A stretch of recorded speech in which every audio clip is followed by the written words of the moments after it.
You can do it. You can go create. Just get to it. I promise you'll feel great. Because life can get ugly, and art sure can too. What matters is to do it. Let those feelings flow through you.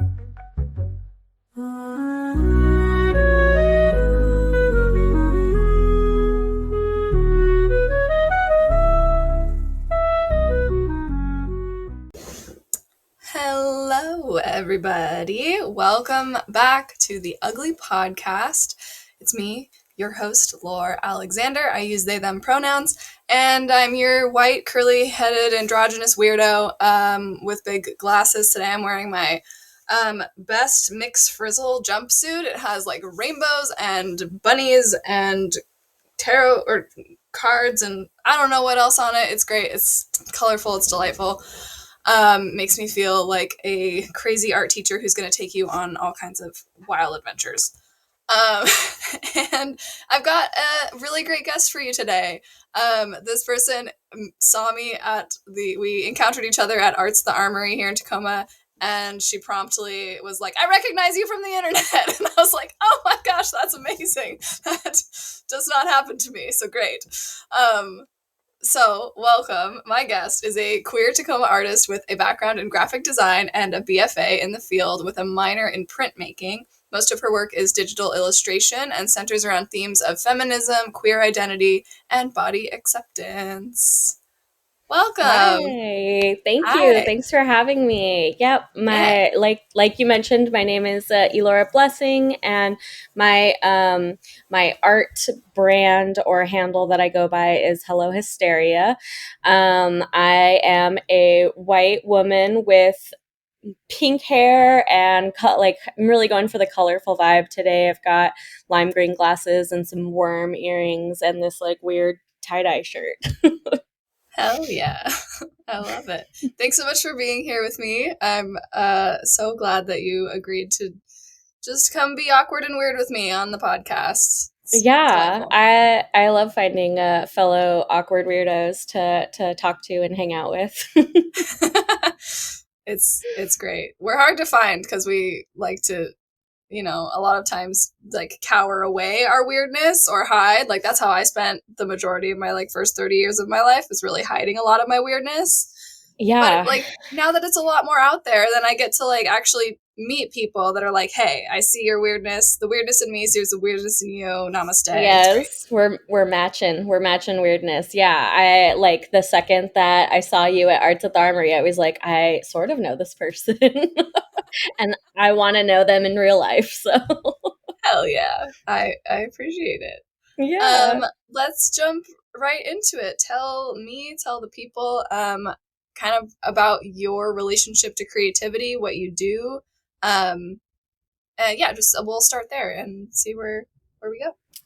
Yeah, well, like you mentioned in that lovely introduction, I have a background in digital and graphic design, so most of my career has been spent in that space. I have a Bachelor of Fine Arts with a major in graphic design. I've spent a lot of my career doing not so exciting creative design related things, and in the last year or so, I've spent some time just taking a step back from the corporate capitalist world and tried to focus a little bit more on creating things that I enjoy that like fill my cup and bring me happiness, which is a lot of, I don't know, like drawing bodies. I'm really into drawing Mm-hmm. all different types of bodies and things that just kind of speak to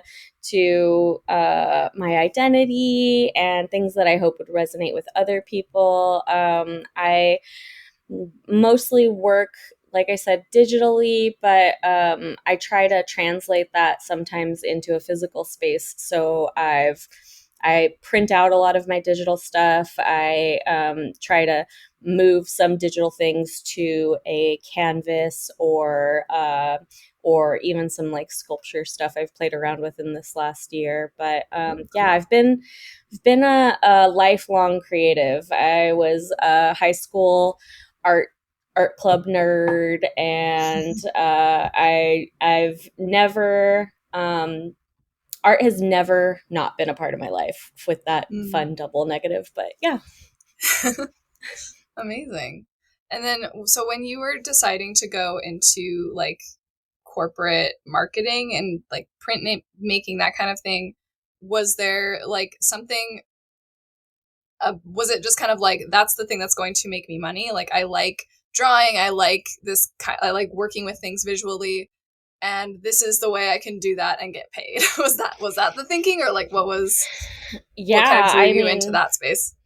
yeah, absolutely. Unfortunately, when I was in high school and not quite sure what career I wanted to go towards, my mom saw my future being a starving artist who like cannot support herself, and she really pushed graphic design because she was like, there's always jobs in graphic design, you'll be able to like have a career, you'll be able to have a steady paycheck. And I kind of drank that Kool-Aid. I mean, I focused most of my my art school time was spent focusing on like just completing school and moving towards getting a career so that I could be successful and make money. And I'm now realizing that I don't want to focus on that so much anymore. I don't want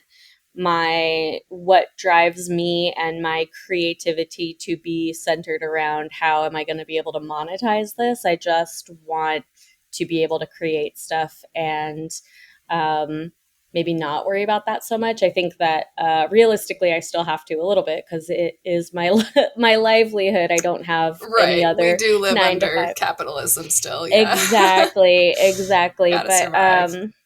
yeah, and I think that's a little bit of a challenge when it comes to trying to continue being creative and not getting so stuck in like how is this gonna make me money. But that's definitely what ended up originally driving me towards graphic design and the career that I chose. And yeah, I'm just like at a crossroads or a turning point in my life where I'm looking for something different. I'm thinking that I want to start shifting gears and focusing more on creating and less on how I'm going to make money from creating. So, Yeah.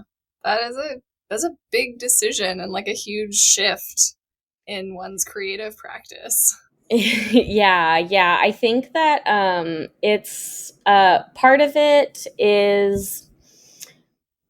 was originally hold on, give me a second here to think about how I'm going to phrase this.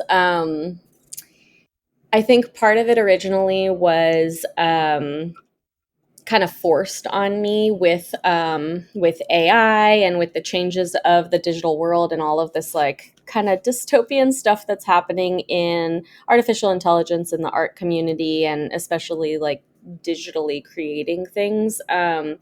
I'm seeing more and more that in graphic design and in marketing and in creative jobs that are within this field, there's less of a demand. There's a lot more folks that I know that are in graphic design that are having a hard time finding work because of AI. And so originally it was kind of forced upon me to like reevaluate how I navigate creativity and what I view success and what I want to do as a career.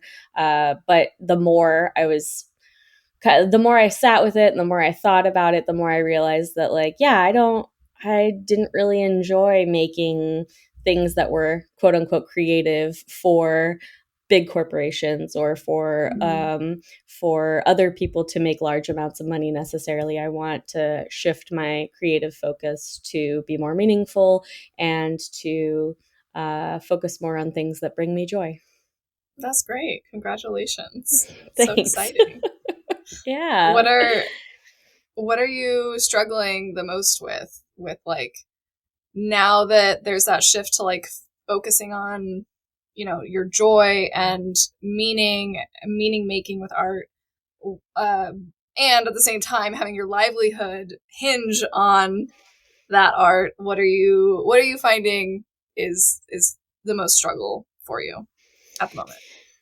Yeah, I think that once I stepped outside of this like hustle grind culture that a lot of us have subscribed to, of like working these intense 9 to 5 jobs and not really not really giving ourselves a lot of time for creative space. Now that I kind of have the opposite problem, sometimes I struggle with like not knowing where to start necessarily, or like, okay, what is my next creative project going to be? What is it going to look like now that I have less of a sense of urgency, I guess, to for that like hustle and bustle. I sometimes am just a little bit paralyzed with like where even to start. And I do think that I know that the core of this podcast is about kind of stepping outside of perfectionism and allowing yourself space to make things that are a little less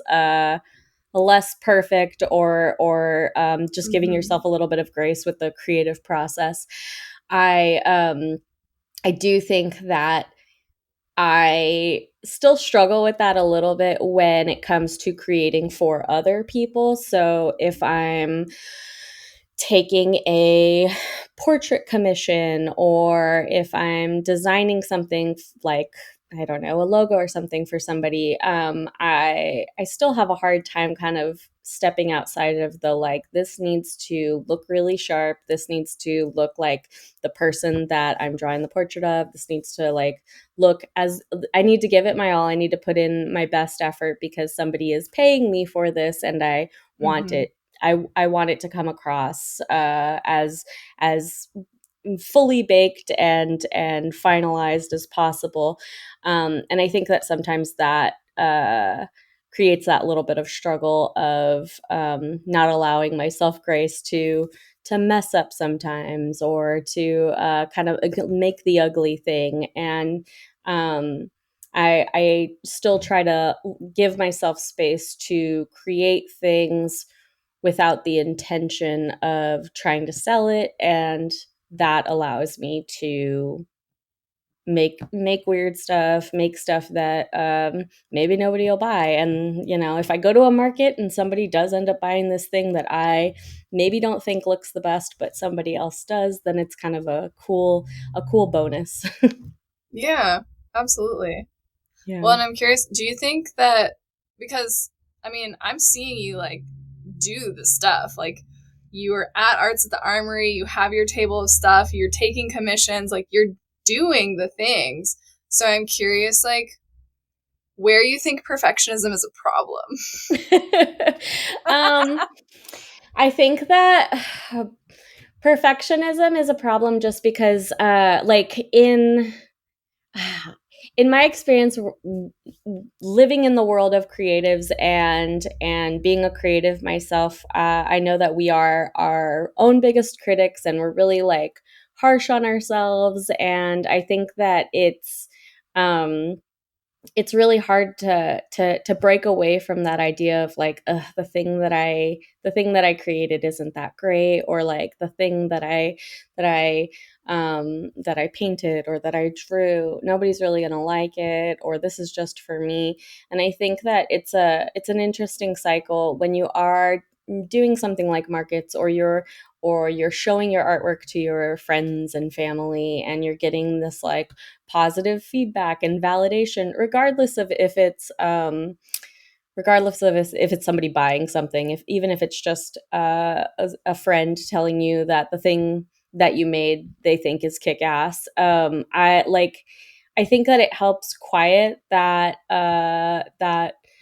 inner critic a little bit, and it does allow you to have a little bit of grace with yourself and Mm-hmm. focus a little bit less on things having to be perfect. So I don't know if that answers your question, but I think that I've just as time's gone on and as I've been a little kinder to myself and my work and my process, I just feel like naturally I'm getting that fed back to me through validation of other people enjoying my Yeah. work. Whereas previously I was so focused on like trying to make things look perfect and make things look a certain way that I was more terrified of getting things out into the world. And so it's Mhm. like it's a little bit of a balancing act of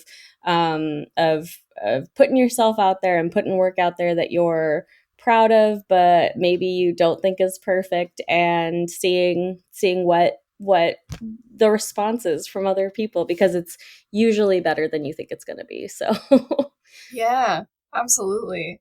I love all that. What I hear you describing is like to a T, like the difference between adaptive and maladaptive perfectionism.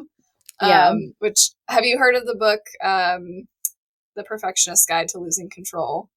No, but it sounds amazing. It's incredible. It's by Catherine Morgan Schaffler, Okay. and it is like her whole thing talks about how perfectionism can either be the thing that holds you back from your dreams, or it can be the driving force pulling you towards this like really beautiful life that you have envisioned for yourself. Yeah. And so like yeah, like that, when you're letting the perfectionism and that negative self-talk stop you from putting yourself out there, that's when you're just like resting in that avoidance, in that like maladaptive space. Yeah. And then once you can like start to realize like, okay, I can put my imperfect work out there. I Mhm. can I I can try the thing and make mistakes. Then you start venturing into like that adaptive perfectionism, which actually is just Yeah. kind of like striving. Like it's Yeah. like so when I was listening to you talk about like, getting that commission just right for your client, like Mhm. that desire for a really beautiful piece of art for your clients, like that's a wonderful drive, like that's a Yeah. beautiful striving to have. So that's really beautiful, and it sounds like you're doing all the things to like challenge that perfectionism in like healthy and hard ways, and like I just want to commend you for that. Thank you. Yeah, and just to like speak a little bit more about commission work and like how perfectionism I feel sometimes holds me back, but Mm-hmm. ends up like if I kind of just loosen the reins, it ends up working out. I almost always will send a commission to a client, like an initial draft to get their feedback. And when I send them the initial draft, in my mind, I'm already thinking, like, there's a lot of stuff that I need to update on this. There's a lot of stuff that I still want Mm-hmm. changed, but I just want to like see what the client thinks and see like if they think that this portrait is what they were hoping. And I tend to send it with the assumption that they're going to give me a lot of feedback. Mm-hmm. And almost always they are just like, this looks great, don't change anything. And it almost always throws me, because I'm like, I see a ton of stuff that I could tweak. I could keep tweaking. I could keep like making this a little bit more perfect. I could keep making this a Mm-hmm. little bit better. But that's that perfectionism of like, just keep Mm-hmm. going, like, just, and if I leaned into that too hard, I would never be able to complete anything. I would never be able to Yeah. finish a commission. So it's definitely a balancing act of like trying to decide, okay, that I think that this is in a good spot where I can show the person that hired me, and I can get an idea of like if they like the direction I'm heading, if they don't like it, and then get that feedback from them of like, this is great, you don't have to put in 20 more hours into this piece of art because it's Yeah. almost done. So yeah. Yeah. Oh my gosh, the time I have wasted just like making the tiniest changes to Yeah.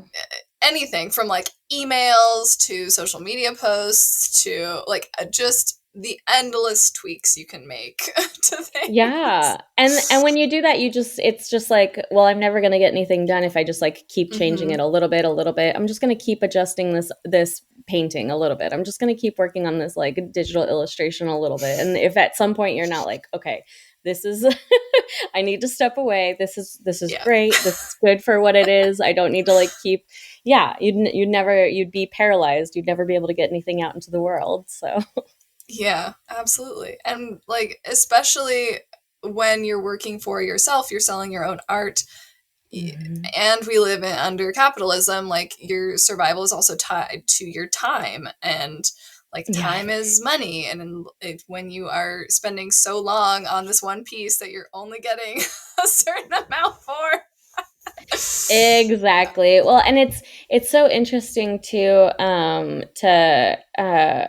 as a creative who's trying to make a living off of the things that I make. It's been a really interesting mind shift when it comes to money and valuing myself and valuing the work that I do. Because depending on the area that you live in, depending on the people around you, and how they value art, like different communities will feed into creativity and the arts community in different ways. And I, growing up, the area that I'm from now has an amazing art community and puts tons of money and resources into the local art scene. But at the time, I kind of was getting this like external messaging that art is like kind of, I don't know if frivolous is the right word, but like it was always really difficult to Yeah. prove your worth as an artist in that space. And I think that's something that I've had to practice and learn as I've gone through my career, and valuing myself and kind of like putting worth on my work and not letting other people determine what the value is. But yeah, it's hard. I still struggle with it because, to your point, it's like, okay, I'm going to charge this amount, which I think is reasonable for a piece of art, but also how long am I going to realistically spend on it versus how long I should, like how much I'm charging for it. Right. Yeah, exactly. Yeah, makes sense. Yeah. Ugh. So you said this has been your first year kind of like entering into the artist space in Tacoma, correct? Yep. Yeah, how is Yeah. that going for you? What are some of like your takeaways? What are you It's learning? been really interesting. I've lived in Tacoma since 2016, and I have spent the majority of the time just being like a lurker of the art community and going to markets and purchasing from local artists and checking out the museum and galleries and things like that, but not really actively engaging or like inserting myself into the community as a fellow creative. And so this year that was like kind of my mission to put myself out there a little bit more, put my art out there, see if I could make connections with other artists. And it's been really great. I think that markets are a little bit of a mixed bag for creatives, because the there's so many. It's very Tacoma is very saturated with markets, and I think that Yeah.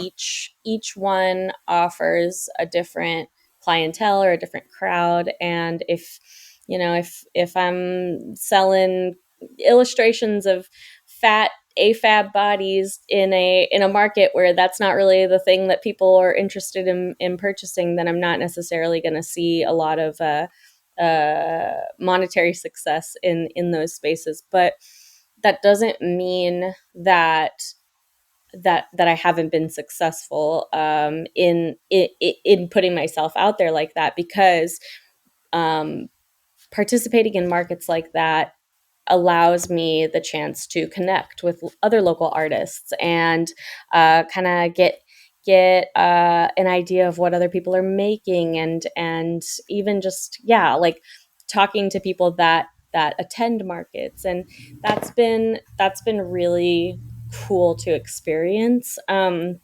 Market stuff aside, I've been trying really hard to put myself into spaces that are outside of my comfort zone. Like I attended a mask making class, I believe in the spring. That was really cool. And it was hosted by an amazing local artist named Cassandra Curing, I believe is her last name. And that's how I met this other amazing local artist. And um, I participated in a ceramics class through Fee, which was really cool. And it's just been like putting myself out there in spaces that are outside of my comfort zone has brought me a little bit of financial, like minimal financial success, but mostly like networking and meeting other people and learning about the community and connecting with other artists has been the thing that has brought me the most joy and has filled my cup the most. And like you mentioned, us meeting at Arts at the Armory, that market, it has been my favorite market for years as a patron of the arts. But being there for the first time this year as a vendor was such an amazing experience because I got to talk to so many people that are there specifically to support the arts. So I met people that work in nonprofits around town. I met people that do murals, that we shared information about, like maybe collaborating. And it was just Cool. I mean, I met you. I ended up on a podcast because Yeah. I put myself out there, and I put myself into a market that I like maybe previous me would have been like hesitant and stuck in this like, is my stuff good enough to even participate in this market? And it's just like, it's worked out really well. I've definitely applied for some local mural projects and grants and things like that I ended up getting rejected for. And I think that is also healthy to experience like a little bit of rejection therapy of like, okay, I didn't get it for this one, but that's not going to stop me from seeing, like, applying to another project and seeing if I can get, participate in that. So it's been a good year of growth for me as far as getting more involved in the Tacoma arts. So Yeah. Oh, that's so amazing. I love that. I love that you're on this journey. That's wonderful. thanks. I really love how, and this is something that you mentioned in like our planning for the podcast, but like the how collaborative the arts community is here, and just like the ways that people focus on collaboration over competition is really beautiful. I don't know if you have other thoughts on that, but like that's something that I've really appreciated. I appreciate that about like the editing community that I'm a part of. Like editors are always so willing to like share ideas and share clients when we're booked up, and just share information. And so yeah, it's wonderful to see that in the arts as well. Yeah, I think that it's something that I personally have needed to spend some time rewiring my brain about a little bit, like as I've gotten older and gone through my journey as a creative, of like understanding that creatives we're not in competition with each other. I mean, there are so many amazing glass blowers in Tacoma, and they all have similar skill sets, but completely different art that they create. And it's really cool to see the communities like that around town come together and work together to learn from each other and grow and collaborate and make this like really cool stuff that normally in, I don't know, in a more competitive setting, you would just kind of be isolated and focusing on making your thing the best thing so that it's better than this other person that you're that's also working on something similar. It's just I just really, I think that collaboration and knowing that when another creative is giving you input on something or advice on something, that it's we're all just in it to grow and learn from each other, and it's not necessarily, it doesn't need to be like a slight, or it doesn't need to be taken as an insult. I think that in the time that I spent working in the corporate world, I was part of these processes that involved a lot of like checks and balances. There was an art director that would give feedback on some work, and there were junior designers that were learning from senior level designers. And I think in those processes, I learned very quickly not to take feedback personally, which is kind of hard to do when you're a creative, because the thing you're creating is very personal. It's personal, yeah. Yeah, it's like, I made this thing and you're saying that I need to change it. But once I shifted my mindset to understanding that when people are providing you feedback on something, I mean, one, you can take it with a grain of salt. You can take it or leave it, but also it just use it as an opportunity to grow and make something even better. And yeah, I don't know. I just I want all creatives to just like vibe and enjoy each other and enjoy each other's work, and not always be in competition, because the world we live in is already very stressful and competitive, and art should be fun and relaxing, and it should bring joy to people. So yeah. Oh, I love that. We should all just vibe. we should. I just want all the artists of the world to vibe. I don't know. Spectacular. I love it. Title of the episode: Let's just vibe. Let's just vibe. Yep. Well, would you like to vibe and make some ugly art together? Let's do it. I'm definitely not stressed about making some ugly art in real time on this podcast. It'll be great. It's gonna be great. It's gonna look how it looks. It's gonna be spectacular. Exactly. Do you have like a method for how you start these this ugly art? Is there like a what do you, yeah. For me, I like to kind of invoke my bodily intuition and just kind of like ask how my hand wants to move. Okay. So I like to start with just a scribble on the page. Mm-hmm. And if I need help figuring out what color to start with, I have color dice. Wow. So I can roll some color dice. If you'd like, I can roll some color dice right now if I can find them. I think they're amazing. They fell toward the back of my desk. And then I am very inspired by your earrings, so I feel like I want to make some ugly worms. Yes, do it. The artist, I don't know if I mentioned this or not, but I'm just gonna, since we've talked about the worms, I'm gonna do a shout out to the local artist.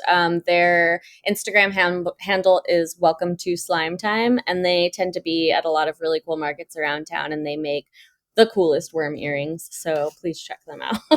Incredible. I love that name. That's amazing. Welcome to Slime Time. Yep. Welcome to Slime Time. Perfect. How would you like to start? Would you like a color dye? Would you like a more specific prompt? Or are you good? I like the idea of just starting with a squiggle and seeing where it goes. So I think I'm just gonna do that if that works. Yeah. It kind of reminds me of this game I guess I used to play when I was a kid, called, I think it was called the Scribble Game or the Doodle Game. I don't know if you've ever played it or something similar, since I just made up that name. But I'll have to hear more. It's with, so you play it with at least two people, and you make, one person makes a squiggle, and then the next person has to like take that squiggle and figure out what like create an image from that squiggle. So that, like, Yes. as soon as you were like, start with the squiggle, I was like, the squiggle game, the doodle game. The squiggle I've game. been here. Yeah, I did that. My mom did that for my brother and I when we were kids on like road trips. We would do those. Yeah, absolutely. That Amazing. absolutely has influenced where this came from for sure. Yeah, I'm just I set a 5-minute timer, and we'll just kind of doodle. And if you can chat while you doodle, then we can do that. If you would like some time to just focus on your doodle, we can just doodle in silence. I like the idea of chatting. Okay. I could probably do both. I don't know. This is going to be an ugly doodle, right? So there's Yeah. low stakes, low pressure. Very low stakes. So I wanted to ask you, as somebody who has an education in an art field, and a desire to continue schooling, because yesterday you shared with me that you would like to go get your master's. Yeah. What are some of the things about like formal art education that you enjoy, and what are some things that you wish were different? Because I hear a lot of complaints about art school, and I think you're maybe the first person I've talked to on this podcast, at least, that wants to return to art school. Oh, that's so interesting. So I'm Okay. fascinated. Yeah. Well, I'll give you like I mentioned, my previous art school experience. One, the university I went to wasn't technically an art school. They just had an art department. But I think that the thing that seems the most appealing to me about going back to art school is more the change in myself and my own mentality about how to navigate education, and not focusing so much on the actual education of it.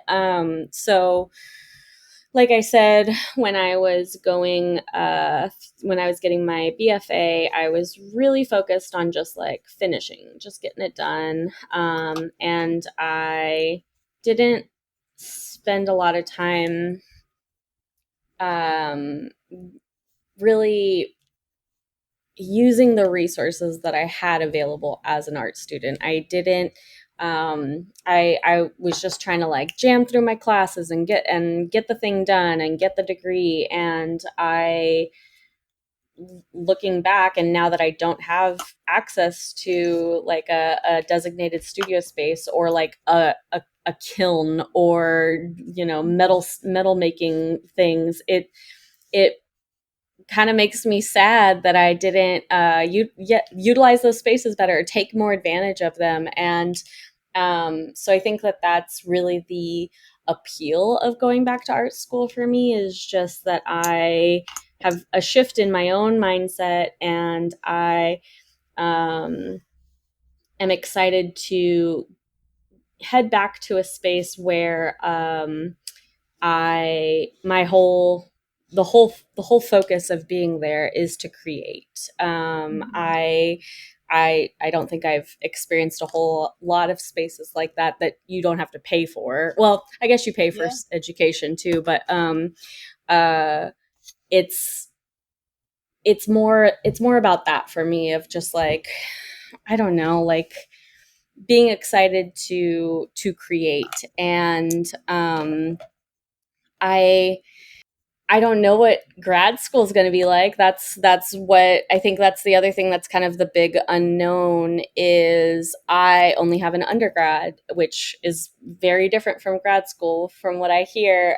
So I don't know. Yeah. I don't know what I don't know, and that excites me too. And like I mentioned earlier about like the things that I've taken out of this last year, and being part of the community, and like networking unintentionally and meeting new creatives, I think that that's the thing that excites me the most about going back to school, is I feel like doors are going to open for me that I don't even know are there, and I'm going to meet such cool creatives while I'm in school. And that's really what is the most exciting for me about it all.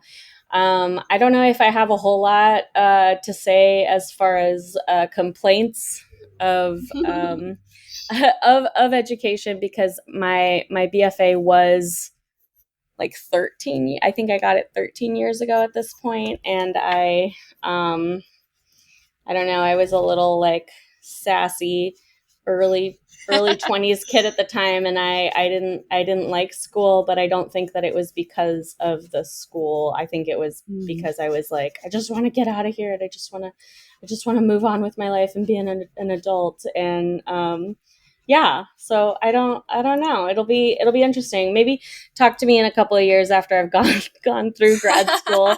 I might have Yes, we'll something have you different back to on. say. Yeah, I might have something very different to say at that point, but who knows? No, I love that. I think your perspective on it is like exactly what art school should be, Yeah, and hopefully will be. And like the yeah, yeah, I think that's wonderful, and I'm really excited for your future studies and how it goes thank for you. you. Yeah. I think it's gonna be. I mean, I'm going into it with positivity, and I hope that that's what I'm able to get out of it too. And I don't leave art school and a master's program feeling I don't know, burnt out and jaded. I think that it's gonna be good. I think that it's gonna help me unlock parts of my creativity that I don't even know are missing. So be Yeah. cool. Well, like so much of that just depends on the teachers, and like the Hmm. main thing that I talk to people about like here on this podcast with like the issues with education is like you'll have that one teacher that tells you that your art is bad and it Hmm. just sticks with you and like and Oh, I so know. the more well and like I mean I hope it's okay if I share this, but you mentioned like thinking about becoming an art teacher yourself Yeah, someday. And like yeah. after like these conversations with you, I feel like you would be such a wonderful art teacher. Just like, Oh, thank you. like it's the difference between the art teacher who thinks that your creativity has to be expressed along the guidelines or has to look a certain way, and if it doesn't Yeah, then you fail, yeah, and then like the art teacher who's like your creativity is unique to you, and like how can we foster that and explore that, and how do you want to connect with an audience, and how do you want to express yourself like this. Yeah. yeah. Absolutely. It reminds me of this conversation that I had with a high school friend back in high school, where he he was getting really frustrated with this art teacher because she was telling him that the art he was making was like wrong, and it was like not the like fine art does not have any thick black outlines, and when you make art Mm, you have to make sure that it, and like she in her mind had a very specific way that she wanted art to look, and the art that she taught to look. And he was really upset by that because that's not the style that he wanted to create art in, and he went on to be a really successful game developer and designer, and he like makes all these really cool video games now. And guess what? There's black lines all over his art, and he is successful. And I think that having little experiences like that and little interactions throughout my education and talking to other creatives, hopefully will help, if I do end up getting into any yeah. kind of academic field or teaching, will help me be mindful of taking people and creatives as they are and their work as it is, and just kind of maybe pushing skill sets a little bit, but not necessarily telling somebody that the art that they're making is bad because Yeah. it doesn't look the way that I think art should look, which is such a weird thing considering art is so subjective. Right. Yeah. Yeah. Yeah. Well, what did you make? We're well I, past 5 minutes, but we were having a yeah, good talk. yeah. So, I uh, drew I started with a squiggle, but then it turned into a belly button, and then that turned into a torso. And so I've got this like a disembodied torso, like there's no head, there's no legs, it's just a belly button and boobs and shoulders. So hell yeah, I love it. what Wonderful. did you make? Let me see. I made worms, Yes. and It just is a bunch of worms standing up out of the ground, and it says "Worms time." Amazing. Yeah. Yeah, I do enjoy worms very much. I made this little drawing that I turned into a sticker a while back. That was, I don't know if you ever saw the like the thing on the internet that was like, if you would you still love me if I was a worm? I drew two worms that were like entangled with each other, and it one worm is saying to the other one, would you still love me if I was a human? And oh, you got yep, that one. That's the one. See, you already My yeah. partner brought it. My partner bought it. Yeah. Amazing, cool. Yeah, it's just so funny to me. I think it's so silly. Yeah. But Would you I don't still know. love me if I was a human? Ew, no. No, humans are, I don't know. Worms, Ugh. worms are great. Worms have no nervous systems. Worms have no like concept To of be a worm. no concept of wish. capitalism, no concept of government. They're just vibing. We should all just They vibe. are. We should all just vibe like the worms. Oh my god. Amazing. Amazing. So good. Yeah. Well, thank you so much for this conversation. This has been so lovely. Yeah, thanks for joining me, Elora. Yeah. Would you like to talk about anything you'd like to plug for yourself, for anyone you're working with, or upcoming events? Yeah, I would say, I mean, I know I've been talking a lot about markets on this podcast, and I do have one final market coming up this year. That's it's the Brewery District Makers Market. It's at Seven Seas in Tacoma from 5 to 9. It's free.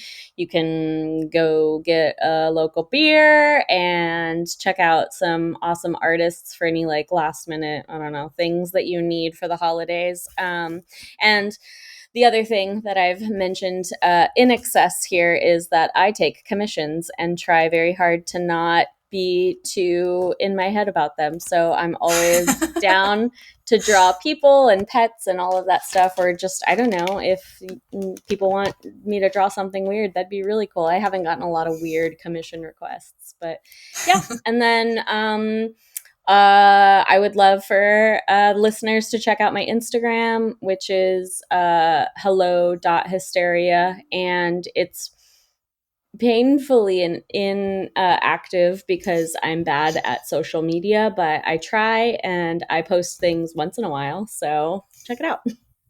Excellent. Sounds good. And you might have mentioned it, but I think I might have missed it. What weekend is that market that you mentioned? Oh, it is December 18th. I probably didn't. Oh, perfect. Okay. Yeah, That it's is coming up. great because this podcast will come out on the 15th. So if you're listening to this cool. right once it comes out, it is going to be in 2 days or 3 days. Ooh, sweet. You have 2 days to go to the fish market. Yeah. No, great. Cool. Excellent. Great. Well, awesome. Thank you again. And thank you, everybody, for listening. Go out and make something ridiculous, make your art, be weird, and keep it ugly. Yeah. The Ugly Podcast is created by me, Laura Alexander of Scribe and Sunshine.